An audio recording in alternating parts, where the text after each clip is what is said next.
नमस्कार श्रोता हो।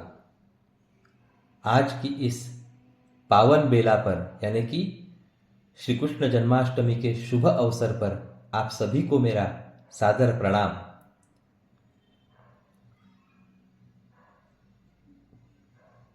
आज मैं आपसे कुछ कहने वाला हूं, तो कृपया उसे अवश्य सुने। मित्रों और मेरी प्यारी भाइयों और बहनों, मैं आज कुछ विवेचन करने वाला हूं। एक तो पहले आप मेरे हिंदी बोलने से संभ्रमित हुए होंगे, लेकिन मैं और आप आज के बाद हम कुछ हिंदी ही बोलेंगे, तो आप समझ गए होंगे। आज से मैंने प्रण किया है, मैंने न कहते हुए हमने प्रण किया है, प्रभु श्री राम ने हमसे प्रण करवा लिया है कि हम आज से प्रभु श्री रामचरितमानस का पाठ कर शुरुआत करने जा रहे हैं। आज के ये पावन दिन, श्री कृष्ण जन्माष्टमी के दिन, हमें भगवान ने ये बुद्धि दिया है कि हम ये पाठ करें। तो मेरी आपसे विनती है कि मैं ये जो भी पाठ करूं, आप भी उसमें उतने ही मन से सम्मिलित होकर सुने, और आपको अच्छा लगे या ना लगे तो भी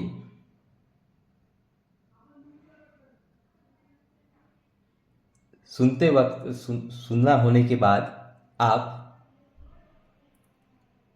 प्रभु श्री राम का नाम का कमेंट करें, बाकी कुछ न करें। सिर्फ कमेंट में श्री राम लिखे। उससे क्या होगा कि लिखते समय आपके भी मुख से प्रभु श्री राम का नाम निकलेगा और पढ़ते वक्त मेरे भी मुख से प्रभु श्री राम का नाम निकलेगा। तो इसीलिए मेरा सभी श्रोताओं, भक्तगणों से विनती पूर्वक आग्रह है कि सिर्फ सुनकर ना छोड़ दे, एक अंगूठा दबाए प्रभु श्री राम के लिए और कमेंट में सिर्फ श्री राम लिखे। प्रभु श्री राम के नाम में बहुत ताकत है मित्रों, और आज के इस समय में जो हम सब कुछ देख रहे हैं, हमारे आजू बाजू में जो घटित हो रहा है, जो भी घटनाएं घटित हो रही है, उसके लिए हमें प्रभु श्री राम की अतीव आवश्यकता है, और प्रभु श्री राम का नाम ही हमें बचा सकता है। मैं ये जो कार्य कर रहा हूं, ये अपने धर्म के लिए कर रहा हूं। अतः आपसे भी निवेदन है कि आप सिर्फ खुद सुन के ना छोड़ दें, इसे जितना आप प्रचारित कर सके उतना प्रचारित करें, और राम के इस कार्य में मेरा सहयोग करें। यही मेरी आपसे बारंबार विनती है। आपको सिर्फ करना कुछ नहीं है। पहला तो आपको सुनने के बाद अंगूठा दबाना है, उसके बाद आपको कमेंट में प्रभु श्री राम लिखना है, श्री राम लिखना है या राम लिखना है, कुछ भी आप लिख सकते हो, और इसे शेयर करें अपने मित्रों परिवारजनों के साथ। भले वो सुने या ना सुने, लेकिन आप अपना कार्य करते रहिए, आप अपना कार्य करते रहिए। बस इतना ही कहना है। और आज से हम इस महान ग्रंथ की, श्री राम तुलसीदास गोस्वामी कृत श्री रामचरितमानस की वाचन की शुरुआत करते हैं। तो चलिए मित्रों, हम अभी आज के दिन, आज का प्रथम दिन है, इसीलिए पहले संत गोस्वामी श्री तुलसीदास महाराज की जीवनी का वाचन करेंगे। उसके पश्चात हम श्री रामायण जी की आरती गाएंगे, और जब ये ग्रंथ पढ़ना चालू करना होता है तो इसमें कुछ पूजन अर्चन करना पड़ता है, जो कि मैं कर लिया हूं। और इसीलिए आज के पावन दिन श्री कृष्ण जन्माष्टमी के दिन हम ये वाचन का शुरुआत करेंगे। और भक्तों, मेरी आपसे विनती है, मैं मराठी मानुस हूं और मेरे से हिंदी में अगर कभी कुछ गड़बड़ हो जाती है हिंदी बोलने में, कहने में, तो आप मुझे क्षमा करें। तो चलिए हम तुलसीदास जी की जीवनी का पठन करें। सबसे प्रथम जिन्होंने इस रामायण जी को लिखा है।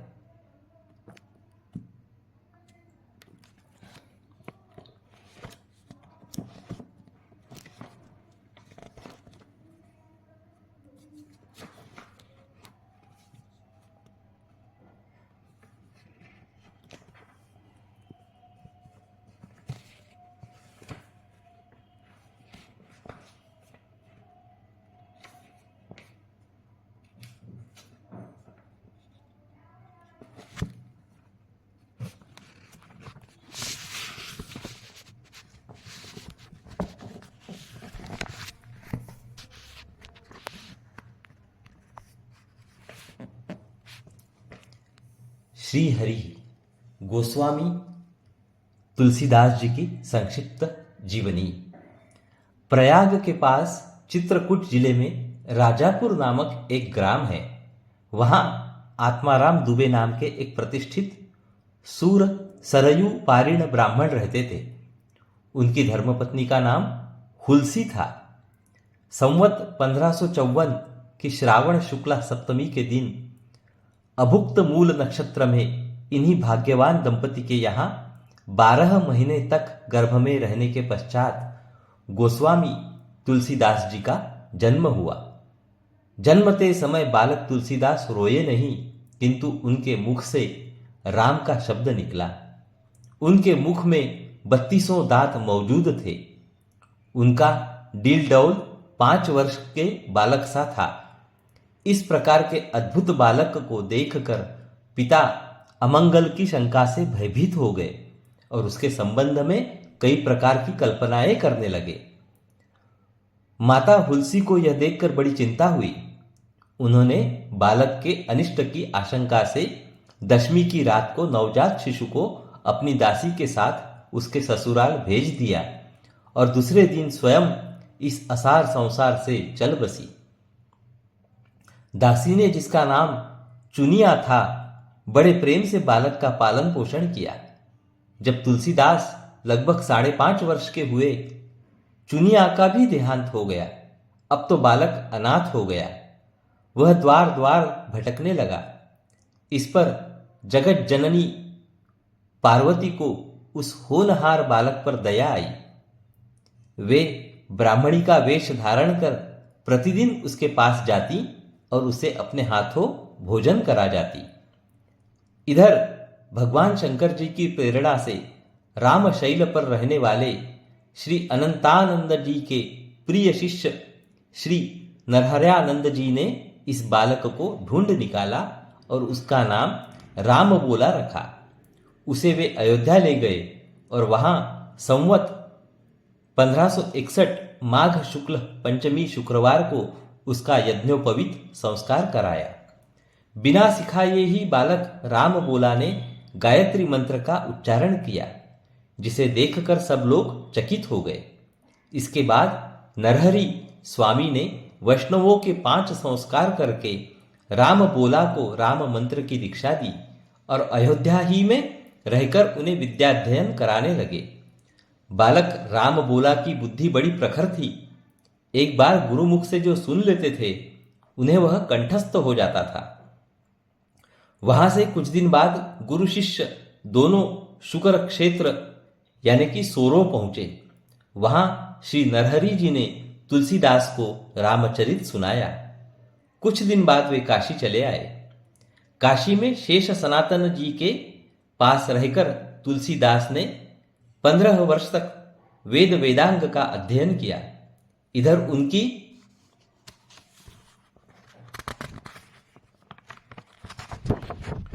लोक वासना कुछ जागृत हो उठी।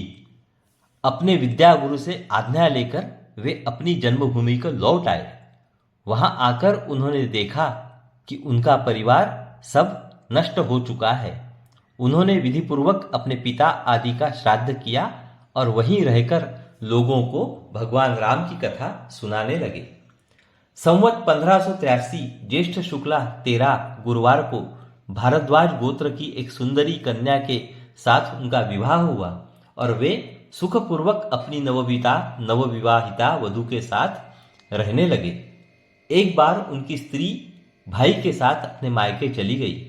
पीछे पीछे तुलसीदास जी भी वहां जा पहुंचे। उनकी पत्नी ने इस पर उन्हें बहुत धिक्कारा और कहा कि मेरे इस हाड़ मांस के शरीर में जितनी तुम्हारी आसक्ति है उससे आधी भी यदि भगवान में होती तो तुम्हारा बेड़ा पार हो गया होता। तुलसीदास जी को ये शब्द लग गए। वे एक क्षण भी नहीं रुके, तुरंत वहां से चल दिए। वहां से चलकर तुलसीदास जी प्रयाग आए। वहां उन्होंने गृहस्थ वेश का परित्याग कर साधु वेश ग्रहण किया। फिर तीर्थाटन करते हुए काशी पहुंचे। मान सरोवर के पास उन्हें काकभुषुंडी जी के दर्शन हुए। काशी में तुलसीदास जी राम कथा कहने लगे। वहां उन्हें एक दिन एक प्रेत मिला जिसने उन्हें हनुमान जी का पता बतलाया। हनुमान जी से मिलकर तुलसीदास जी ने उनसे श्री रघुनाथ जी का दर्शन कराने की प्रार्थना की। हनुमान जी ने कहा, तुम्हें चित्रकूट में रघुनाथ जी के दर्शन होंगे। इस पर तुलसीदास जी चित्रकूट की ओर चल पड़े। चित्रकूट पहुंचकर रामघाट पर उन्होंने अपना आसन जमाया।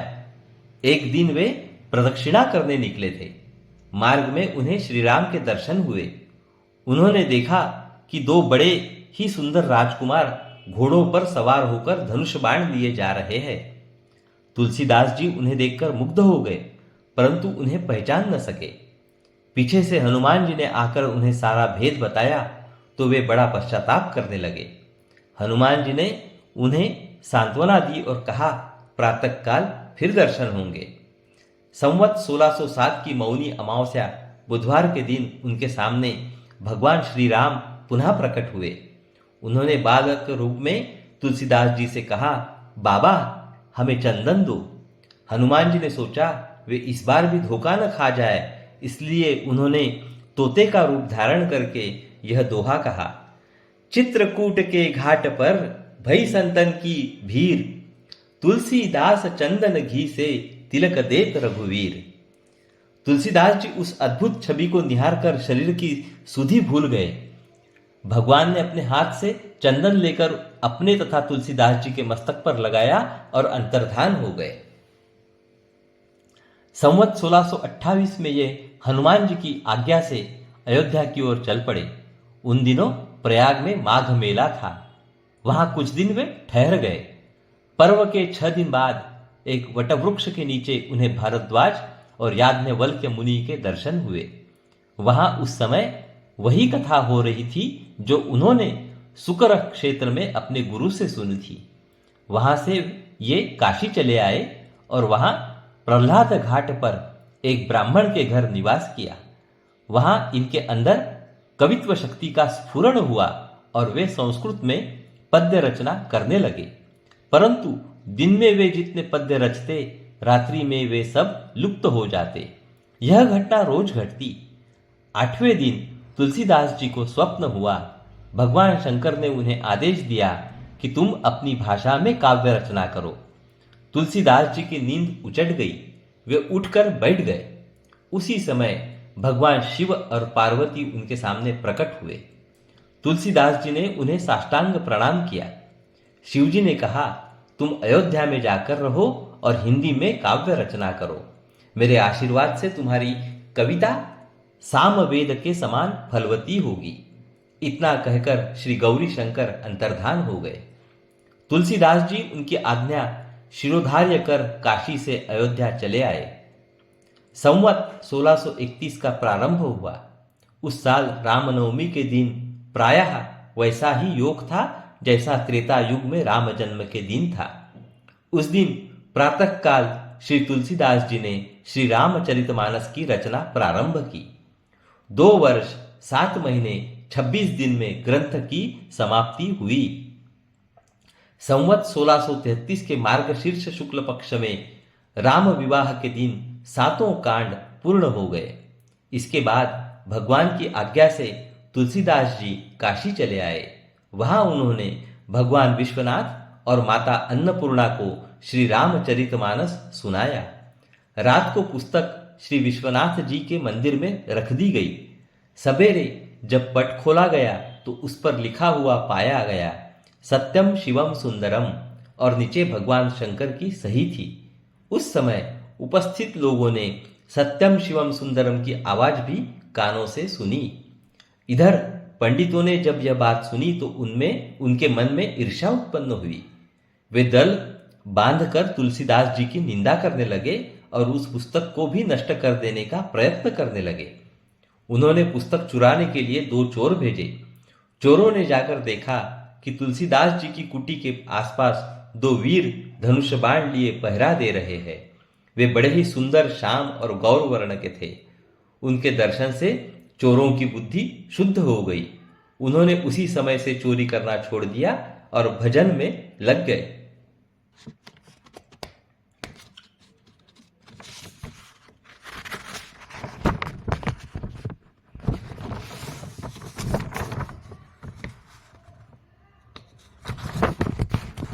तुलसीदास जी ने अपने लिए भगवान को कष्ट हुआ जान कुटी का सारा सामान लुटा दिया। पुस्तक अपने मित्र टोडरमल के यहाँ रख दी। इसके बाद उन्होंने एक दूसरी प्रति लिखी। उसी के आधार पर दूसरी प्रतिलिपियां तैयार की जाने लगी। पुस्तक का प्रचार दिनों दिन बढ़ने लगा। इधर पंडितों ने और कोई उपाय न देख श्री मधुसूदन सरस्वती जी को उस पुस्तक को देखने की प्रेरणा की। श्री मधुसूदन सरस्वती जी ने उसे देखकर बड़ी प्रसन्नता प्रकट की और उस पर यह सम्मति लिख दी, आनंद कानने ही अस्मि अंगम स्थूल सीतरूहु कविता मंजरी भाति राम भ्रमर भूषिता। इस काशी रूपी आनंद वन में तुलसीदास चलता फिरता तुलसी का पौधा है। उसकी कविता रूपी मंजरी बड़ी ही सुंदर है, जिस पर श्री राम रूपी भौरा सदा मंडराया करता है। पंडितों को इस पर भी संतोष नहीं हुआ। तब पुस्तक की परीक्षा का एक उपाय और सोचा गया। भगवान विश्वनाथ के सामने सबसे ऊपर वेद, उनके नीचे शास्त्र, शास्त्रों के नीचे पुराण और सबके नीचे रामचरितमानस रख दिया गया। मंदिर बंद कर दिया गया। प्रातः काल जब मंदिर खोला गया तो लोगों ने देखा कि श्री रामचरितमानस वेदों के ऊपर रखा हुआ है। अब तो पंडित लोग बड़े लज्जित हुए। उन्होंने तुलसीदास जी से क्षमा मांगी और भक्ति से उनका चरणोदक लिया। तुलसीदास जी अब असी घाट पर रहने लगे। रात को एक दिन कलयुग मूर्त रूप धारण कर उनके पास आया और उन्हें त्रास देने लगा। गोस्वामी जी ने हनुमान जी का ध्यान किया। हनुमान जी ने उन्हें विनय के पद रचने को कहा। ईश्वर गोस्वामी जी ने विनय पत्रिका लिखी और भगवान के चरणों में उसे समर्पित कर दी। श्री राम ने उस पर अपने हस्ताक्षर कर दिए और तुलसीदास जी को निर्भय कर दिया। संवत 1680 श्रावण कृष्ण तृतीया शनिवार को असी घाट पर गोस्वामी जी ने राम राम कहते हुए अपना शरीर परित्याग किया। तो श्रोते हो, ये थी श्रीमद् गोस्वामी संत तुलसीदास जी की जीवनी। अभी हम श्री रामायण जी की आरती करेंगे। तत्पश्चात हम कल से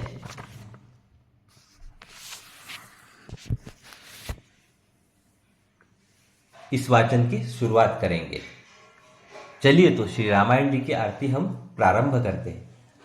आरती श्री रामायण जी की, कीरति कलित ललित सिय पी की। गावत ब्रह्मादिक मुनि नारद, बाल्मीक विज्ञान विशारद। एक सुख सनकादि शेष अरु सारद। बरनी पवन सूत कीरति निकी। गावत वेद पुराण अष्टदश। छवो शास्त्र सब ग्रंथन को रस। मुनिजन धन संतन को सरबस। सार अंश समंत सब ही की। गावत संतत शंभु भवानी। अरु घट संभव मुनि विज्ञानी। व्यास आदि कवि बर्ज बखानी। काग भूसुंडी गरुड़ के ही की। कलिमल हरनि विषय रस फीकी। सुभग सिंगार मुक्ति जुबती की। दलन रोग भव मूरी अमी की। तात मात सब विधि तुलसी की। आरती श्री रामायण जी की। कीरति कलित ललित सियपी की। श्री राम। जय जय श्री राम। जय श्री हनुमान जी की जय हो।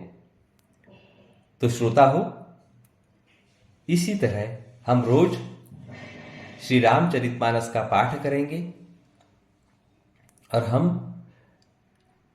ये श्री रामचरितमानस जो है ये 4 विभागों में बटा हुआ है। प्रथम चौपाई, सोरठा, दोहा और छंद, इन 4 भागों में ये बटा हुआ है। तो हम रोज केवल कम से कम 3 दोहा पढ़ेंगे ताकि आप भी समय दे सके, और ज्यादा से ज्यादा 5 दोहा पढ़ेंगे तो ठीक है। और रामायण जी को प्रारंभ करने से पहले कहते हैं कि जहां भी श्री रामायण जी का पाठ होता है वहां भगवान श्रीमन हनुमंत स्वयं उपस्थित रहते हैं। इसीलिए हम सर्वप्रथम श्री हनुमान जी को सादर प्रणाम करके उनसे कुछ अगर हमसे कुछ गलती होती हो तो हम उनसे माफी मांगेंगे।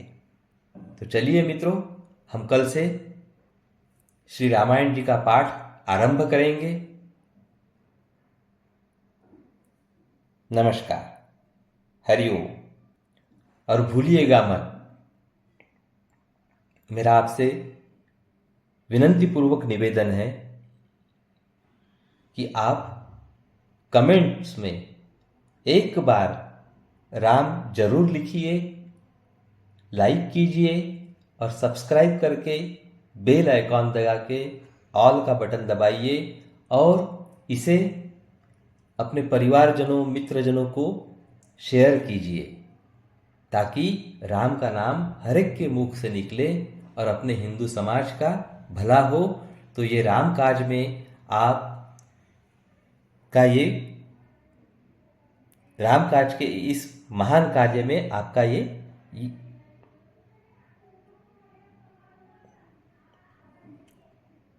कार्य कुछ तो भी बोलते हैं ना, समर्पण रहेगा।